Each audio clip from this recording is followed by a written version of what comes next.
오늘 우리에게 주시는 하나님의 말씀은 사도행전 2장 42절에서요, 47절까지입니다.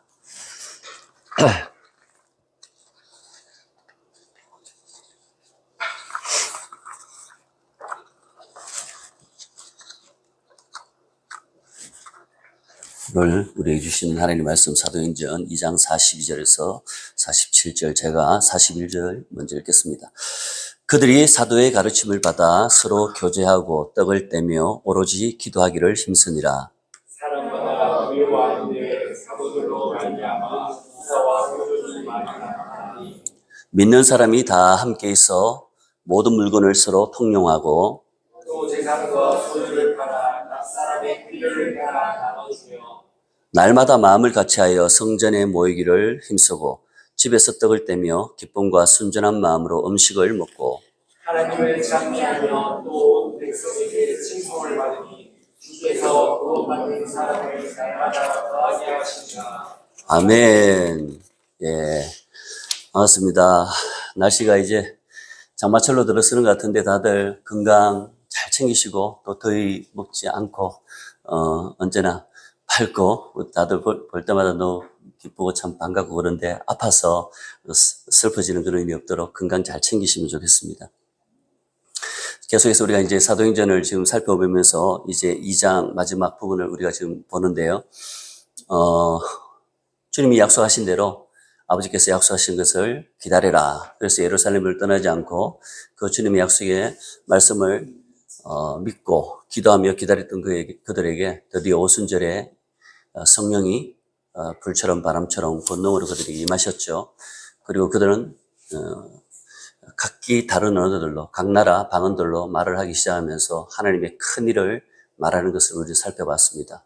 예수 그리스도의 십자가와 죽으심과 십자가의 죽으심과 부활 그리고 성기 사건 이 모든 복음의 핵심적인 내용들을 베드로가 오순절에 그 설교했었을 때 그전에는 십자가에 못 박아라 외쳤던 그들이 이제는 우리가 어찌할꼬 하면서 완전히 그들이 꼬꾸라지는 회개하고 그리고 세례를 받는 그들이 베드로 설교의 한 번에 3,000명이 주님께 돌아오는 역사가 마치 예수님께서 나보다 더 큰 일을 하리라고 요한복음 말씀하신 것처럼 마치 그렇게 외형적으로 주님 때 이렇게 돌이킨 역사 없었지만 주님이 행하신 그 위대한 십자가의 죽으심과 부활과 성령을 보내주신 그리고 그분이 대권을 정치하시고 천국이 그냥 가만히 있는 게 아니고 지금도 통치하시고 다스림을 통해 그 제자들을 통해 그분이 친히 일을 하시잖아요.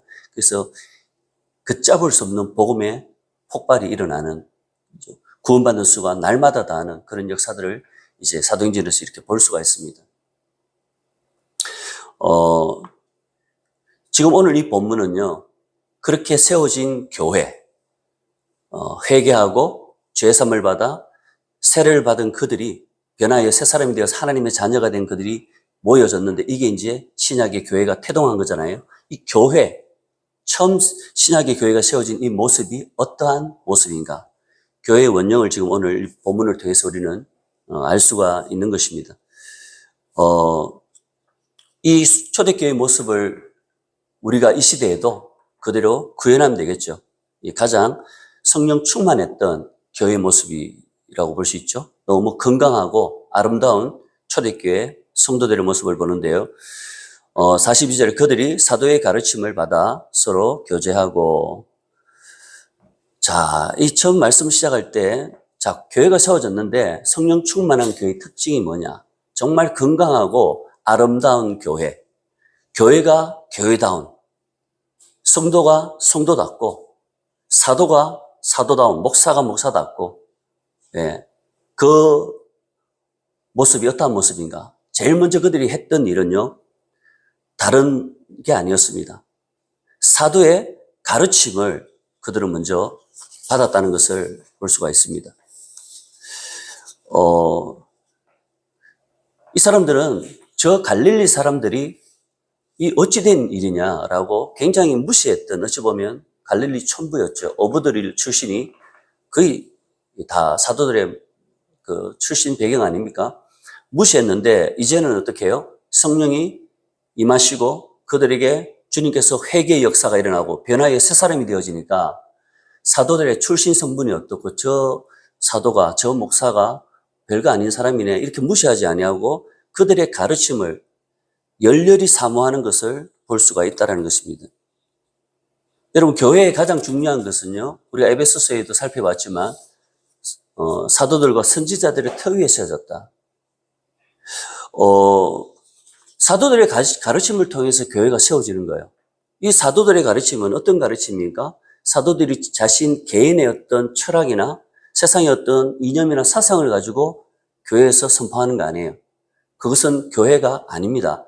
교회는 하나님의 말씀을 선포하는 것이고 예수님이 가르쳐 주신 그 모든 것들을 성도들에게 부름받은 종들이 가르치는 겁니다. 그러므로 이 사도들의 가르침, 오늘날 목회자들의 가르침은요, 목회자가 자기 개인적인 어떤 생각을 이야기하면 그것은 교회로서 건강한 교회가 될 수 없고 굉장히 병든 교회로 만들 수 있는, 그러니까 메시지가, 가르침이 너무 중요한 것이죠. 이 가르침이 베드로 설교를 통해서도 나왔지만 오직 예수를 전하지 다른 걸 전하지 않습니다. 교회는 하나님의 말씀을 계시해 준 이 말씀을 그대로 가지시는데 오늘날 이 사도들 가르침이 뭡니까? 이 완성된 신구약 말씀, 이 신약, 이 성경 말씀이 사도들의 가르침을 지금 전하는 것인데 제가 여기 성경에서 벗어난 다른 말을 하게 된다면 굉장히 위험한 거죠. 그래서 성경의 원어의 뜻이 무엇이며 이게 원래 뜻이 무엇인지 정말 이것저것 다 제가 마음에 감동이 있더라도 그걸 그대로 하지 않고 꼭 저는 점검을 하거든요. 그러니까 이게 엉뚱한 소리 하면 안 되는 거예요. 말씀을 가르치는 데 있어서. 이 가르침을 통해서 교회가 세워집니다. 이 가르침이 얼마나 중요한 겁니까? 여러분 교회 나와서 이 가르침을 받지 않는데 어떻게 예수님을 알 수가 있죠? 이 성경을 우리가 그냥 봤었을 때, 믿지 않는 사람 봤었을 때 온전히 깨닫지를 못합니다. 성령께서 조명해 주시고 있잖아요. 깨달음을 주셔야 되는데 그와 더불어 중요한 것은 뭐냐면 교회에서 이렇게 예배를 통해서나 아니면은 제자 훈련이라든지 성경 공부라든지 이런 과정을 통해서 그 가르침을 받을 때, 예수님의 십자가가 우연히 되어진 게 아니고 구약 때부터 하나님께서 이미 예언하시고 약속하신 게 이루어졌고 신구약이 관통하는 이 모든 말씀을 바로 알 때 있잖아요. 그 사람은 건강하게 하나님과 인격적인 만남, 교제를 가지고 성경적인 회개, 참된 회개와 참된 변화를 일으킨 이 모든 것들은 이 사도의 가르침을 통해서 이루어지는 겁니다. 그러면 여러분, 이 사도들의 가르침에 대해서 이들이 얼마나 열망했는지 모르는데 은혜 받게 되면 있잖아요. 믿고 변화의 새 사람이 되어지면 있잖아요. 특징이 뭐죠? 말씀을 사모한다는 거예요. 여러분 말씀을 듣는 것이 저는 지금도 예배드리면 말씀을 듣는 게 저는 지금도 그렇게 좋습니다. 제가 목사 생활한다 해서 예배 드리고 힘들고 예배가 길고 말씀이 길고 저는 이해 못하는 사람이에요. 저는 듣는 게 좋으니까. 선교지 가보세요. 중국이나 이전에 그런 이야기 너무나 많았지 않습니까? 선교지 가면 이제 복음을 받아들인 그들이 하루 온종일 집회하거든요. 한 번 예배 드리면 5시간씩 이렇게 드리는데 그 말씀이 짧다고. 말씀을 2시간, 3시간 해도 짧다는 거예요. 이 말씀을 그냥 들이키는 거죠. 두루마기를 먹으라 하나님께서. 이 말씀을 먹을 때 그 사람이 영혼이 강건해지거든요. 여러분 성령이 불처럼 바람처럼 권능으로 이들에게 임하셔서 성령 충만함을 받았어요. 성령 충만한 증거가 말씀을 사모하는 그러므로 뭐예요? 말씀으로 충만해지는 거예요. 말씀을 통해서 하나님을 알아가게 되고 여러분 이 로고스의 말씀을 통해서 하나님을 알아가는 이 가르침을 통해서 우리가 하나님을 알아가고 건강한 신앙생활을 할 수 있는데 거기서 그칩니까? 레마의 말씀이 있잖아요. 내가 오늘 무엇을 해야 되는지 내 인생의 진로는 무엇을 결단하고 결혼할 때 배우자는 누구이며 우리의 삶의 중요한 결정들을 해야 될 일이 얼마나 많습니까? 그때 가르침을 받아야 되는 거예요. 성령께 구하고 또 이렇게 공적으로 선포되는 말씀을 통해서 모든 사람들이 각자 기도 제목이 있지만 똑같은 한 말씀인데 적용되는 것은 하나님께서 놀랍게 그 사람 각자에게 성령께서 조명을 해주시고 적용을 해주시잖아요. 응답을 해주시잖아요. 그러므로 이 사도의 가르침, 말씀을 배우는 거 너무 중요한 것입니다. 나는 다 안다. 말씀도 뭐 천구절 암송한다. 그런 소리 하면 안 되죠. 그거 모른다는 거예요. 예수님께서 마지막 지상 명령을 내리시고 승천하실 때 하신 말씀이 뭐죠? 모든 족속으로 제자를 삼아할 때 어떻게 해요? 가르쳐 지키게 하라 이렇게 말씀하시잖아요. 마태복음 28장 27에. 그럼 가르쳐 지키게 하라는 것은 뭐예요? 가르칠 뿐 아니라 지키게 해야 된다는 거예요. 지킬 때 그 가르침이 이제는 빛을 발하는 겁니다. 여러분 머리로만 아는데 지성이죠? 그런데 그것만 가지고 우리 신앙이 온전할 수 없습니다. 경험이 필요해요. 우리에게는. 균형이 필요하다는 것입니다. 지성과 경험. 그것은 하나님의 말씀이 내게 렐레마로 떨어질 때 순종하면, 순종했을 때 하나님께서 역사하시는 걸 경험하게 되죠. 그럴 때 온전한 알미 되는 것입니다. 순종했었을 때, 이전에 순종하지 않았을 때 모르던 것을 알게 되는, 그럴 때 하나님은 정말 살아계시는구나. 하나님은 말씀하시는 분이시구나. 내 양은 내 음성을 듣나니 내가 그들을 알고 그들이 나를 따르느니라. 여러분, 양도요, 그 미물도 주인이, 목동이 부르면 오고 다른 사람이 부르면 꿈쩍도 안 해요. 하물며 하나님의 형상과 모양으로 지음받은 우리에게 하나님의 영이신 성령까지 주신 우리가 하나님의 음성을 듣지 아니하고 무시하고 한다. 거듭나지 못한 사람이죠. 뭘 모르는 사람이죠. 여러분, 귀를 기울이시고 간절한 기도 제목이 있을 때 엎드려 보세요. 기도해 보세요. 반드시 하나님은 그 사람의 수준에 맞게 응답하시고 역사하시는 분입니다. 내가 뭐 대단한 신앙 경륜이 있고 성경을 대단하게 많이 아는 그런 위치에 있지 않아도요. 내가 이제 초신자고 잘 모르고 해도 정말 하나님 앞에 그분이 응답하시면 순종하겠다. 난 그분이 말씀 안 하시면 뭘 할 수가 없다. 그래서 정말 하나님만 의지하고 그분께 정말 엎드려 보세요. 그러면 하나님은 전능하신 분이기 때문에 그 사람 수준에 맞게 응답해 주세요. 우와, 하나님께서 말씀하신다는 게 이런 거구나 라고 그가 경험을 하게 돼요. 중요한 건 뭡니까? 그렇게 안 엎드린다는 거예요. 기도하는 척만 하지 진짜 기도를 안 하는 거예요. 진짜 기도해 보세요. 진짜 그런 놀라운 경험을 해요. 이 사도의 가르침이 그렇게 중요하다는 거, 배우는 게 너무 중요하다는 거. 배움을 포기하면 그 사람은 이제 비극인 것입니다. 멈추는 거죠. 성장을 멈추는 거죠. 그리고 서로 교제하고라고 말합니다.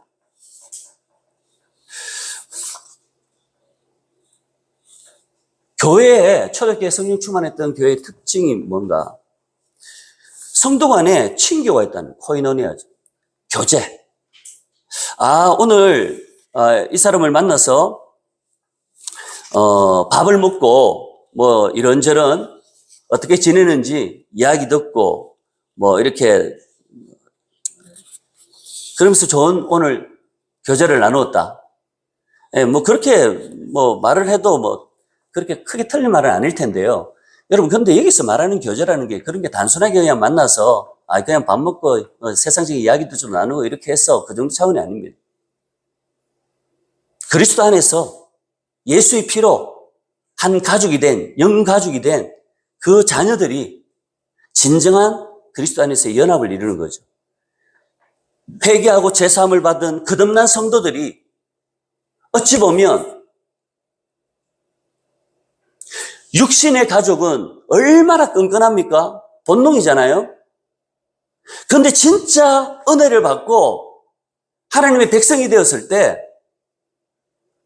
육신의 가족 물론 소중하지만 영적인 가족 있잖아요. 그리스도 안에서 한 가족된 권속, 이게 육신의 가족보다 더 끈끈한 관계라는 것입니다.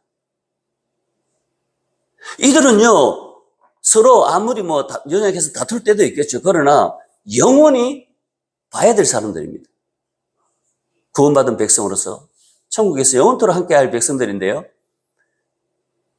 이 초대교회 당시는요, 여러분 카타콤도 알지만 그 지하 묘실, 그 박해를 받으며 순교를 당하는 그 가운데서도 타협하지 아니하고 신앙의 지조를 지키며 나는 예수 그리스도를 믿는 거, 그분을 섬기는 거 포기할 수 없다고. 그래서 어떻게 합니까? 그들이 그 암흑과 같은 동굴 속에서 정말 죽음과 같은 그 흑암의 땅에 들어가서 그들이 어떻게 합니까? 너무나 끈끈하게 함께 손을 잡고 격려하면서 그렇게 신앙에 서로에게 선한 영향을 미치며 함께 세워져가는 그런 교제예요. 단순하게 그냥 밥 먹었다 이게 정도 차원이 아니고 영적인 깊은 교제를 하는 거죠.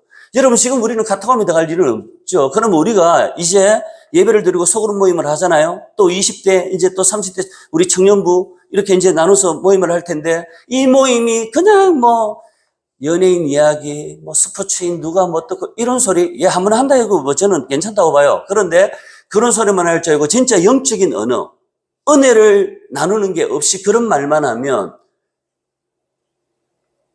그건 너무나 큰 걸 놓치는 것이죠. 교제를 모르는 거예요. 제가 이 예배를 드리고 우리 일꾼들을 지금 세워서 다음 주에 이제 또 우리가 서로 축복도 하고 이럴 텐데 여러분 그 소그룹 모임은 제가 다시 말하지만 두 번째 예배예요. 이게 첫 번째 예배라면 그 모임을 통해서 받은 은혜를 가지고 자신의 삶을 진솔하게 나누면서 아, 이분이 이런 아픔이 있구나. 지금 이런 기도 제목이 있구나. 이 지체가 아파하니까 내 마음이 너무 아프구나. 함께 눈물을 흘리고 위로해주고 허가하면서 같이 기도하겠다고. 그러면서요, 함께 나누고 난 다음에 기도할 때 불이 되는 불이. 모든 어둠과 근심과 염려 가운데 두려움으로 왔는데 예배를 통해서 빛을 보는 거죠. 이 공적인 예배와 소그룹 모임을 통해서 모든 두려움이, 근심, 걱정이, 고통이, 아픔이 사라지고 함께 부둥켜 안으면서 웃으면서 기뻐하면서 타협을 하고요. 제가 그냥 하겠습니까? 제가 그걸 경험했으니까. 얼마나 놀란지 몰라요, 소그룹이. 그러면요, 제자훈련 따라할 필요가 없어요. 그게 제자훈련이기 때문에. 우리 장지사님 처음에 그렇게 하셨어요. 제가 제자훈련 좀 해야 되지 않냐. 우리 소그룹 모임도 있는데 신구약을 관통하면서 성경을 좀 모른다고 저 나름대로 이렇게 좀 생각을 했던 것 같아요. 그래서 정말 성경을 알아야 된다 싶어서 신구약을 맥을 짚어가면서 좀 그게 관련된 것들을 통해서 우리의 삶을 나누고 제자훈련 좀 생각을 하고 말씀을 드렸더니 목사님 지금 우리가 지금 하는 게 제자훈련이지 뭐 따로 있습니까? 아, 예. 많이 울었거든요. 정말 진솔하게 많이 나눴고요. 그리고 서로 간에 정말 그런 마음이 컸고 그걸 가지고 각자 골방에서도 서로를 위해서 기도하는 거예요. 우리 명순자매도 이번에 뭐 계속 기도를 많이 하길래 무슨 기도를 개인 기도 중에 맞나 물었더니 개인 기도가 좀 막혀서 지체들을 위해서 기도를 하는데 기도의 문이 확 열리더래요. 서로를 위해서 그렇게 기도하는 거죠. 여러분 속으로 서로 교제한다는 것은 이렇게 놀라운 것입니다. 코이노니아. 46절에 뭐랍니까? 날마다 마음을 같이하며 성전에 모이기를 힘쓰고 집에서 떡을 떼며 기쁨과 순전한 마음으로 음식을 먹고 뭐예요? 날마다 마음을 같이하여 성전에 모이기를. 이전에 성전 예배에 이들이 나름대로 참석을 했다는 거죠. 그렇다 해서 짐승의 제사를 드리고 그 의미는 아닐 거예요. 왜? 예수 그리스도가 완전한 제사를 이루셨기 때문에. 그러나 그 기도는 있었기 때문에 우리가 다음에 3장 넘어가면 안전뱅이를 일으키는 그 베드로 요한이 어떻게 해요? 제국시 기도 시간에 기도를 하러 갔던 거죠. 그러니까 이 기도, 성전에서 기도하는 모이는 일이 있었는데 거기에 힘썼다는 거예요. 여러분 모이는 거는 힘을 써야 돼요. 아, 오늘 시간 안 되니까 안 돼요. 예, 그러면 모이기 힘들죠. 그 예배가 뭐냐면 희생이거든요. 예배 뜻이. 그러니까 오늘도 먼 곳에서 여기 온다. 이미 그 먼 곳에서 올 수 없는 사정 가운데서 오는 그 자체가 예배 행위예요. 내 시간이 어렵거리지만 꼭 필요하다면 내가 그걸 빼고 모이기를 힘쓰며 가서 내가 오늘 기도 시간이라면 내가 함께 기도하겠다. 힘을 쓰지 않으면 모이기 쉽지 않습니다. 그리고 뭐예요? 성전에서 모이기를 힘썼는데 집에서 떡을 떼며 라고 합니다. 집에서도 모였다는 거예요. 사랑방 모임이죠. 가정에서. 가정을 오픈한 거예요. 가정을 오픈했다는 것은 내 마음을 열었다는 거예요. 서로에게 거리낌이 없는 거죠. 서로 간에 정말 신뢰하는 관계가 된 것이죠. 그게 소그룹 모임이에요. 여러분 지금 우리가 소그룹 모임을 교회에서 하지만 앞으로는 어떻게 해요? 각자 가정을 오픈해서 함께 떡을 떼고 음식을 먹잖아요. 밥 먹는 거. 이게 가족이에요. 가족의 특징, 가장 큰 특징은 함께 밥 먹는 겁니다, 여러분. 밥을 먹는다는 것 자체는 서로 간에 이미 관계가 되어 있는, 거기서 무슨 긴장할 필요 없고 편안히 밥을 먹으면서 온갖 삶을 이제 나누면서 신앙에 대해서 은혜를 나누는 것이죠. 그러니까 집에서 떡을 뗀다.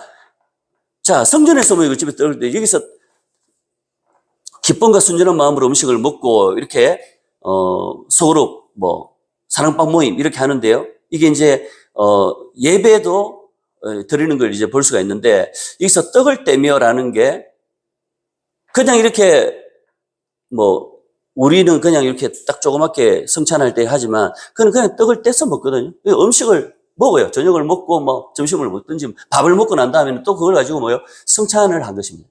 예수님께서 기념하라고 하셨잖아요. 성찬이 있는 곳이 교회예요.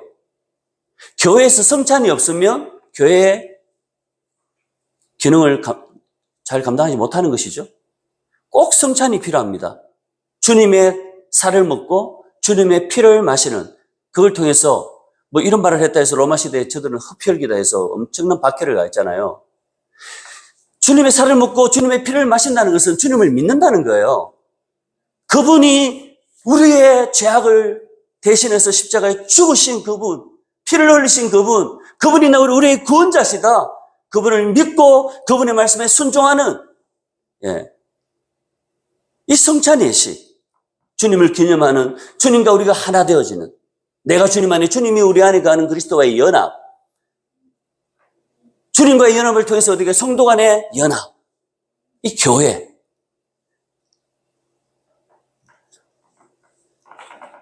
그래서 어떻게 해요?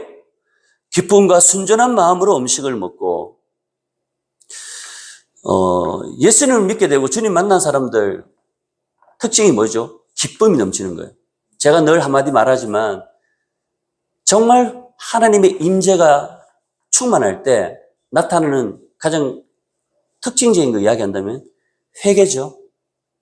아무리 자신이 도덕적으로 윤리적으로 거룩한 삶을 살아도요, 하나님 앞에 서면 얼굴을 들 수가 없고 바닥에 바짝 얼굴을 띄고 두렵고 떨림으로 죄악들을 토해내면서 회개하게 되는, 그리고 오는 게 뭐죠? 죄를 회개했을 때 오는 죄사함의 은총, 죄를 용서받은 그 기쁨이요, 위로부터 임하는데 그게 가슴 터지는 감격이 있는 거예요.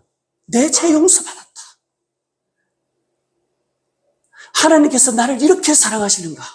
나를 위해서 그 아들을 내어줘서 죽기까지 나를 사랑하시는가? 이걸 경험하면서 우리에게는 충만한 기쁨, 감격이 있고 환희를 느끼게 됩니다. 기쁨이에요, 기쁨.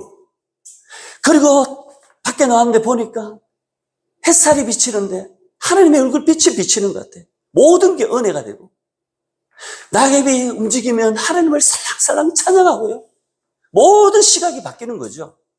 이 기쁨, 순전한 마음. 순전한 마음 뭐예요? 깨끗한 마음이에요. 두 마음이 아니고 정말 정결한 깨끗한 마음, 너무나 경건한 마음. 기쁨인데 경건한, 뭐가 안 어울리는 것 같지만 경건한 기쁨, 그게 뭔가? 여러분, 세상에서 우리가 깔깔거리고 웃을 수 있죠.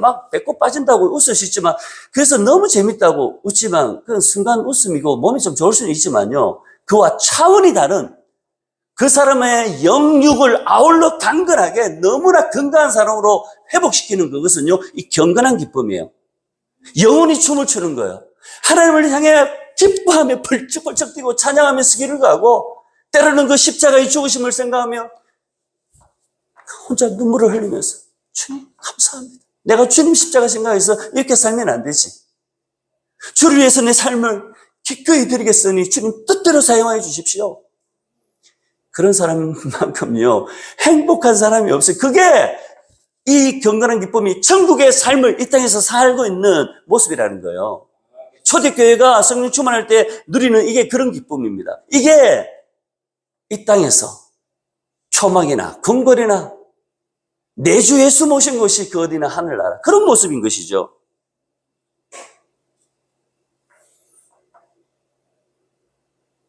오로지 기도하기를 힘쓰니라. 초대교회가 어떻게 세워졌습니까? 약속의 말씀을 붙잡고 기도하다가 성령의 임하심으로 세워진 게 초대교회죠. 그러니까 이들은 오로지 기도에 힘쓰는 걸 결코 놓치지 않는 거예요. 여러분, 기도가 죽으면 교회는 죽습니다. 내 인생에 기도가 죽으면 내 인생의 어둠이, 내 영혼이 죽어요. 하나님은 우리가 기도 안 한다 해서 막 바로 죽이시고 이런 분은 아닙니다. 사사시대 말기, 새로운 위대한 다윗이라는 인물, 사무엘과 다윗이 등장하는 왕정시대를 열어가기 전에 사사시대 말기에 한나가 눈물로써 기도했죠. 근데 그렇게 기도하는 사람이 당시에 없었어요. 근데 사무엘상 3장에 1, 2절에 보세요. 사무엘 그 어린아이를 기도하는 가운데 하나님께서 주셨잖아요.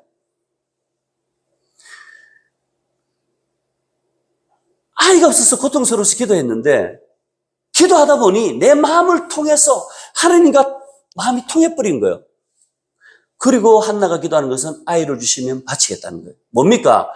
나는 내 아이가 없어서 고통인 줄 알았는데 은혜를 받고 나니까, 하나님의 마음을 알고 나니까 이 사사시대라는 자기 속인의 어른들에 가는 하나님을 인정하지 않는 이 암흑천지에 하나님을 찾는, 하나님께 기도하는, 하나님의 뜻대로 사는 사람이 없구나, 하나님이 너무나 고통하는구나 라는 것을 한나가 깨닫고는 자신의 아들을 바치는 거예요. 나의 고통보다 하나님의 고통이 더 컸다는 걸 아는 거죠.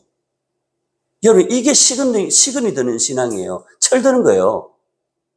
나만 아는 게 아니라 하나님의 마음이 얼마나 고통하는가, 아픈가.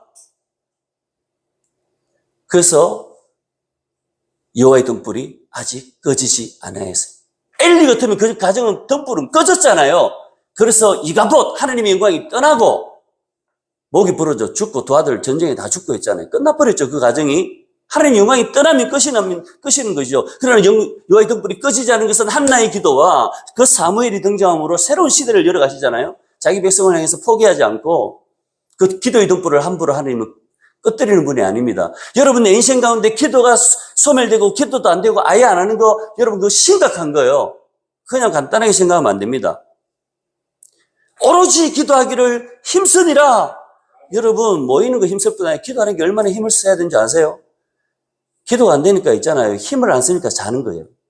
영적으로 자는 겁니다. 근데 기도할 때는 전쟁이기 때문에, 영적 전쟁이기 때문에 마이가 어떻게 하든 기도 못하게, 첫째는 기도의 자리에 못 나오게 하고, 기도의 자리에 나와도 그냥 이것저것 좀 눈에 보이지, 봉사 좀 하고 좀 청소도 하고 좀 다른 거 해. 기도는 하지 마. 기도 자리에 또 앉으면 다른 온갖 잡동사니 생각도 하면서 기도 못하게 만들고요. 때로는 잠이 오게 만들고. 여러분, 기도 그 자체가 최전선의 영적 전쟁이에요. 그러므로 힘을 써야 돼요. 몸을 짜야 돼요. 자, 그때 정필동 목사님 이야기했지만 그분이 얼마나 기도를 하루에 최소한 서너 시간 하시는 분인데, 그 뒤에 자기 방에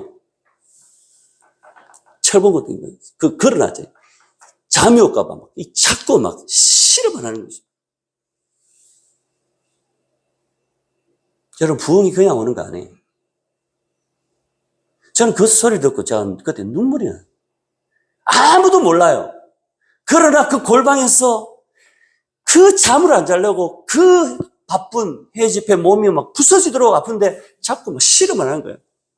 교회를 위해서, 이 도시의 성취함을 위해서, 부흥을 위해서.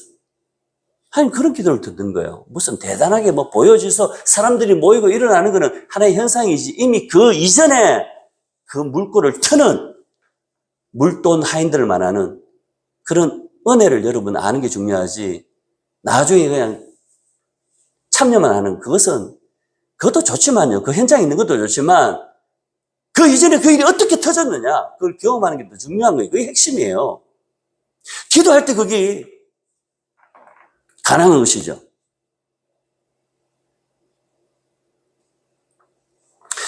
사람마다 두려워하는데 사도들로 말미암아 기사와 표적이 많이 나타나니 믿는 사람이 다 함께해서 모든 물건을 서로 통용하고. 여기서 초대교회 특징 중에 하나가 또 뭐냐면 디아코니아, 봉사하는, 섬김과 나눔을 실천하는 거죠. 이웃 사랑을 실천하는 거. 사람마다 두려워하는데 기쁨도 있잖아요. 이게 참 희한한 거예요. 하나님의 성령이 강력하게 임할 때 하나님 한 분만 두려워하게 되거든요. 사람을 두려워하지 않아요. 환경을 두려워하지 않아요. 하나님 한 분만 두려워하면 멋진 삶이 돼요. 모든 질서가 잡히고요. 사도들로 말미암아 기사와 표적이 막 나타나는 거예요. 기적이 나타나는 거죠. 나중에 보면 알지만 안전뱅이가 일어나고요. 죽은 자가 살아나고 예수님이 하신 그 일들을 그대로 하지 않습니까? 믿는 사람이 다 함께해서 모든 물건을 서로 통용하고, 믿는 사람이 어떻게 해요? 서로 물건을 통용한다. 서로. 또 재산과 소유를 팔아 각 사람의 필요를 따라 나눠주며, 서로 물건을 통용하는데요. 물건을 또 이렇게 재산과 소유를 팔아서 각 사람의 필요를 따라 나눠준다.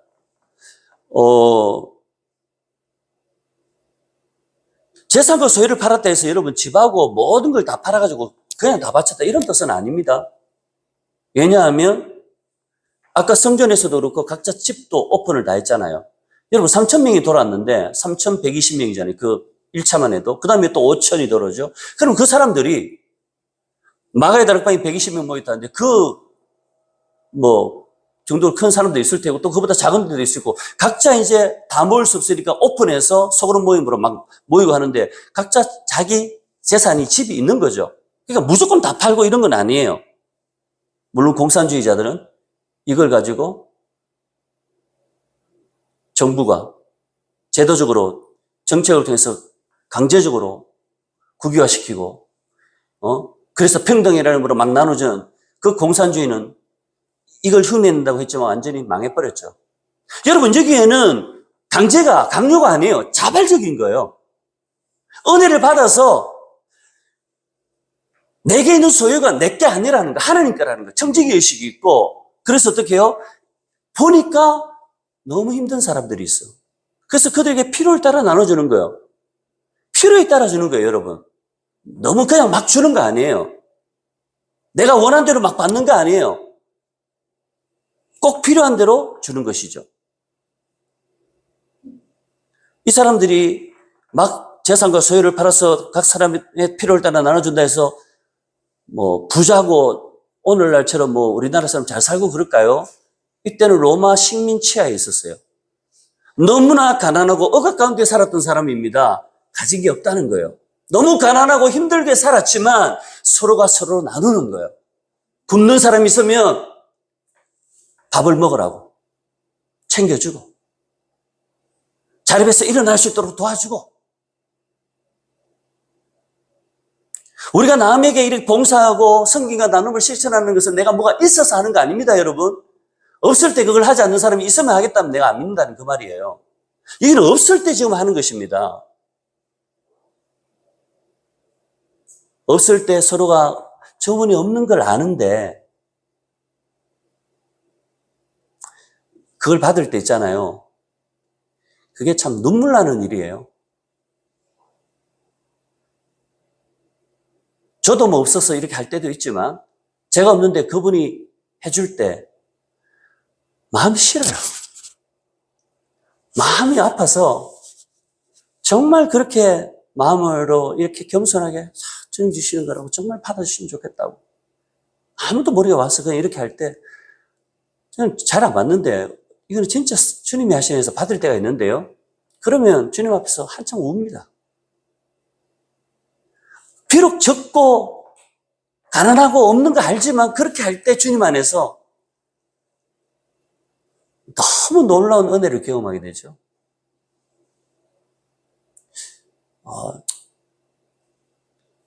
제 이야기를 뭐 하고 이래서 좀 안 하려 했는데 그래도 예를 들어 제가 추상적으로 들리니까 한번 예를 들어 이야기해 볼게요. 제가 전도한 어떤 한 동생이 있어요. 음악하고 드럼 치고 뭐 락 하는 친구예요. 복음을 전하면 탁 눈빛이 달라지고 탁 저를 하대하면서 그전에는 형님 뭐 이러면서 뭐 굉장히 존중하게 이렇게 하다가 예수 믿는 걸 알고는 복음을 전하려고 하니까 탁 비아냥거리고 나는 100일 불금 드리고 있으니까 그런 소리 하지 말라고 탁 나가버리고 보면 인사도 안 하고 탁 다리 꼬아가지고요. 제가 왜 저러나. 저는 이제 기도만 할 뿐인 거죠. 주님을 몰라서 그러니까 은혜를 베풀어 달라고. 근데 어쨌든 그 친구가 하나님께서 만지시는데 귀가 들리지 않고 눈이 머는. 그래서 6개월 후면 완전히 다 상실해버린다. 그걸 토요일 날 노방전도가 있어서 교회에서 간다 그러고 나가려니까 갑자기 인사하면 예 가라고 이렇게 하라도 해야 될 거 아니에요. 인사 안 하고 갑자기 머리를 툭 숙인 거예요.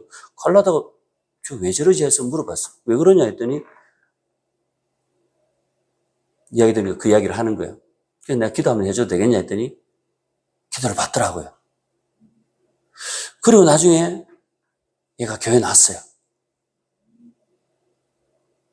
얼마나 신실하게 믿는지 가장 박해하고 절대 안 믿을 것 같은 그 친구가 그 동생이 믿더니요 얼마나 나에게 큰 동력자가 되는지. 그리고 눈, 귀 안 멀었어요. 지금도 건강해요. 아멘. 너무나 예쁜 자녀 만나서 딸을 셋 낳았는데 얼마나 예쁜지 지금도 천국 같은 가정을 이루는데 지금도 락커들이 있거든요. 걔들이 너 보니까 부럽다고 이야기하는 거예요. 지금도 노가다처럼 엄청난 힘든 일들을 하면서 그거 하는데 지금도 보면 환해요, 얼굴이. 은혜 받으니까. 근데 그 친구가 내가 신대원 다닐 때 형, 한번 봅시다. 그래, 놀러 와라. 저 수영로교회 다닐 때니까. 그 이따가 이제 식사하러 갔어요. 비록 나는 돈은 없지만, 여기까지 왔는데, 그 아내와 자녀까지 왔는데, 밥을 대접해야지. 그런데, 자기가 굳이 계산하겠대요. 자기가 하나님께서 대접하라고 했다고. 그래서 내가, 그래, 알겠다고. 내가 몸싸움에서 졌어요. 근데 중요한 거는 저에게 또 봉투를 안겨주는 거예요. 이게 뭐냐 했더니, 하나님께 주신 거라고. 보니까 100만 원 들어있어요. 요만한 방에서 칼잠을 자거든요, 집이. 온 가족이. 정말 가난한 사람이에요. 뭐냐? 자기가 레슨 하는데 그 학부모가 자기에게 너무 고마웠는지 이걸 따로 줬다는 거예요. 자기들이 너무 좋다고 막 이야기하고 좋게 받겠죠? 근데 그걸 딱 받는데, 봉투를 받는 순간, 탁 자기 마음에, 이건 경태형 거다. 그 생각이 팍 들어오더래요. 그리고 그 마음 하나에 그냥 곧바로 저한테 그냥 준 거예요, 그냥. 근데 집에 가서 그 이야기를 했대요, 아내에게. 이거 받았는데, 딱 받는 순간, 이거는 경태님 거다라고 생각이 들었다. 그러니까 그 아내가, 그래, 그럼 드려야지. 그러더니 잠시 후에, 나도 아직 학비 못 냈는데, 아내도 그때 공부하고 있었거든요. 그러면 그 학비 낼 수도 있잖아요. 얼마나 가난한데. 근데 하나님께서 주신 감동이 그냥 그대로 순종해서 나한테 들고 온 거예요. 그리고 안 받을 수가 없었어요. 제가 그걸 어떻게 받겠어요. 근데 받았어요. 눈물이 나죠. 근데 그 다음 주 바로 연락이 왔어요. 형 그렇게 줬는데 아내에게 하나님께서 어떤 집사님이 와서 플로잉을 했는데 100만 원 주셨다고. 없어요. 가난해요. 그러나 성도 간에 서로 사랑하는 마음으로 그렇게 할 때 있잖아요. 얼마나 풍성하고 눈물이 나는 육신의 가족보다 더 깊은 사랑을 나눌 수 있는지 아세요? 그걸 경험하셔야 돼요. 제가 이런 걸 뭐 한 번만 경험했겠습니까? 은혜가 임하면 소유욕 얼마나 강력합니까? 근데 이걸 초월할 수 있는 파워가 임하는 거죠. 이게 성령의 능력입니다. 늘 내 거, 나만 아는. 그럼 언제 복음의 능력을 한번 경험하겠어요? 그 쪼잔한 그 심령이 깨떨어져야지. 그 자아가 깨어지지 않으면 복음의 위대함을 경험 못해요. 그게 비극이에요. 네. 제가 뭐 학비 지금 내가 이렇게 한 거였지만 매 학교마다 매 순간마다 그렇게 지금까지 왔어요. 내 삶은 그냥 주님께 들었을 뿐입니다. 내가 무슨 따로 돈을 벌고 뭘 합니까 제가. 이런 일들이 얼마나 많은데요, 여러분. 제 얘기 다 안 해서 그렇지 제 간증 많아요.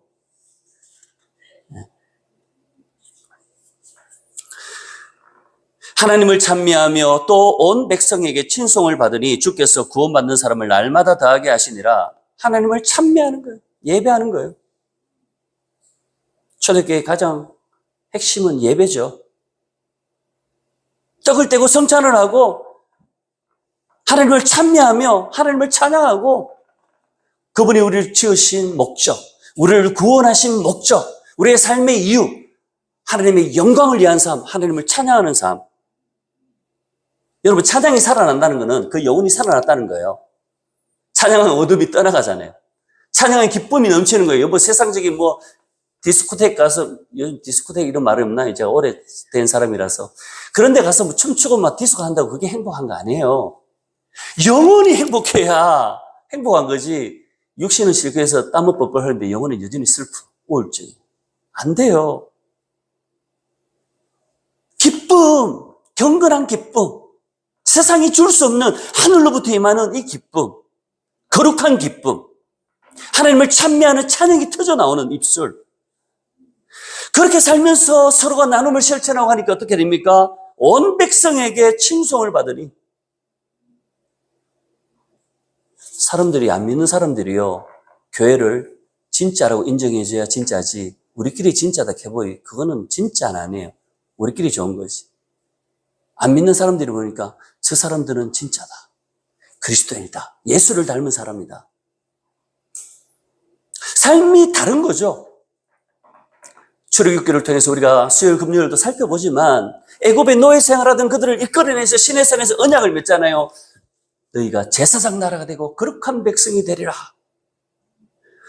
너희가 제사장 나라로 하나님을 예배하고 하나님만 섬기는데 저 열방을 하나님과 연결해주는 다리 역할을 하는 그 제사장으로서 그들을 위해서 기도하고 하는 섬기는 자고 사명인데 거룩한 백성으로 살아야 된다. 그 사명 감당하기 위해서는.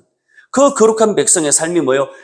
와서 주인의식 가지고 책임감 있게 주어진 애 성실하게 하는 그 일들을 우리가 계속해서 살펴보고 있지 않습니까? 우리는 노예가 아니고 자유자이기 때문에 자유자는 자신의 삶에 책임 있는 사람, 주인의식 가지고 다른 사람에게 피해를 주지 않고 그렇게 사니까 온 백성이 뭐예요? 칭송을 하는 그 교회는, 저 교회는 진짜다. 우리 한국 교회도요, 이전에 일제 치하에도 그렇고 그나마 교회가 사람들이 모이고 한마음이 돼서 이렇게 하고 일제에 한가하는 이거는 아니다. 그래서 김옥균마저도 그는 불교 신자였어요. 이 민족의 희망은 교회라고 했어요. 불교 신자가 김옥균이가 모든 백성들이 한국 교회만이 유일한 소망이라고 인정했어요. 교회를 통해서 이 땅에 교육 학교가 세워졌죠. 의료, 육신을 치유하고 회복하는 이 땅에 얼마나 선한 영향을 미쳐서 모든 사람들이 그 선교사들이 돌아와서 자신이 풍토병으로 죽어가면서도 그들을 도와준다고 들어가서 전염병에 감염되고 죽어가면서도 보살피는 걸 통해서 이들이 감동을 먹는 거죠. 다르다. 저 교회는 뭐지? 칭송을 하는 것이죠.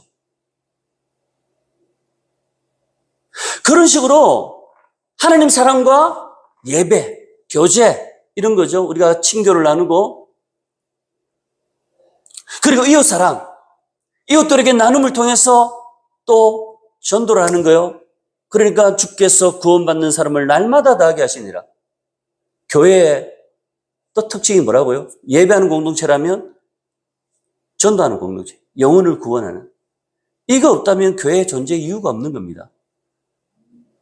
여러분, 봉사 중요해요. 나눠주고 중요해요. 그러나 그거는 본질은 아니에요. 받은 은혜가 넘쳐서 그냥 사랑을 실천하는 것이지. 그러나 본질은 주님도 이 땅에 오신 목적이 뭐라고요? 내가 저 마을로 가리니 전도하러 왔다고. 왜 예수님이 죽으셨습니까? 우리를 구원하기 위해서. 영혼을 구원하겠다는 구령의 열정이 불타는 심령이 있다면 참으로 복되도다. 그 마음에 임하는 거 아니에요. 그걸 있잖아요. 경험 안 하면 중요한지 모르는데요. 그걸 경험하면 그게 얼마나 복인 줄 아는 거예요. 제가 한 번씩 말하는데 여러분 어떻게 들으실지 모르겠어요. 전도한다고 진짜 금식을 해요.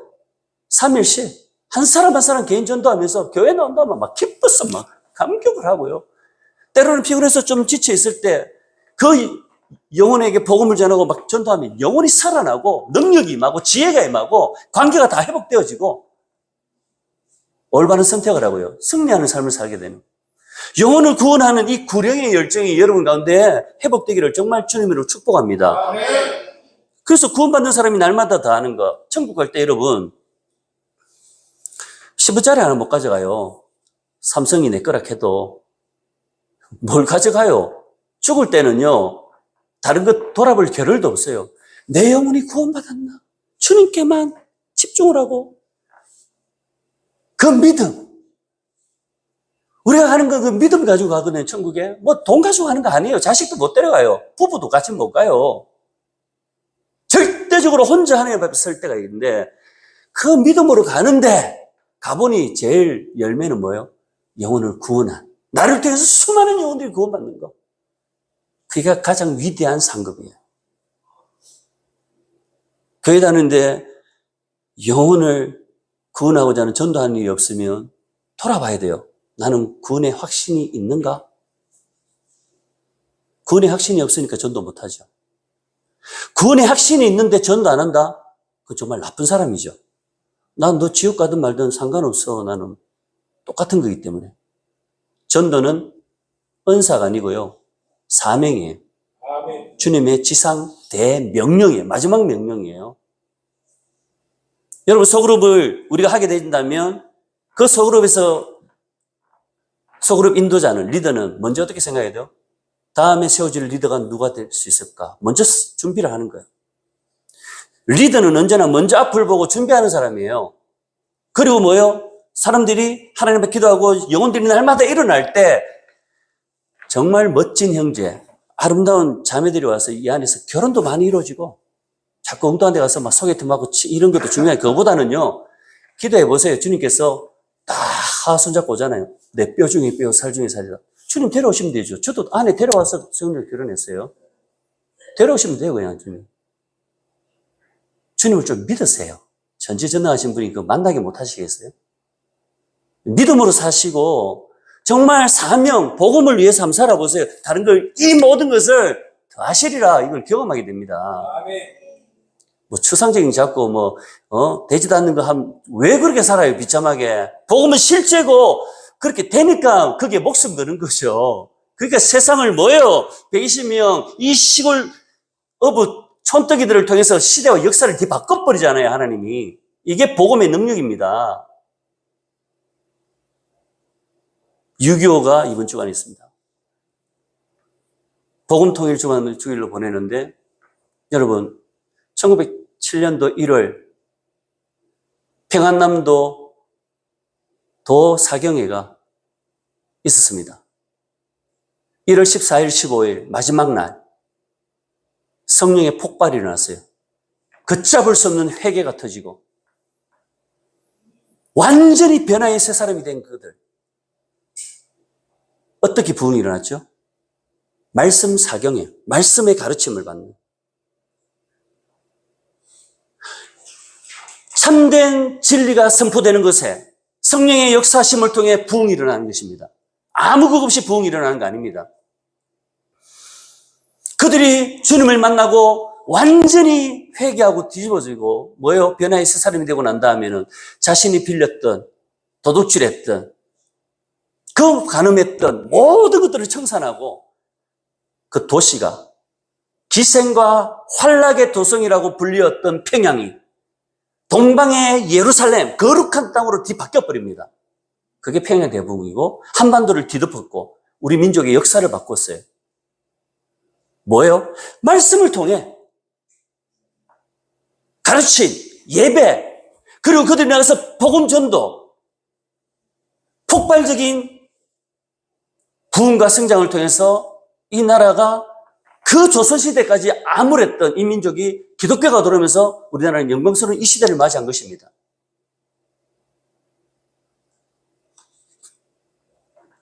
그런데 지금 북녘 땅이 어떠합니까?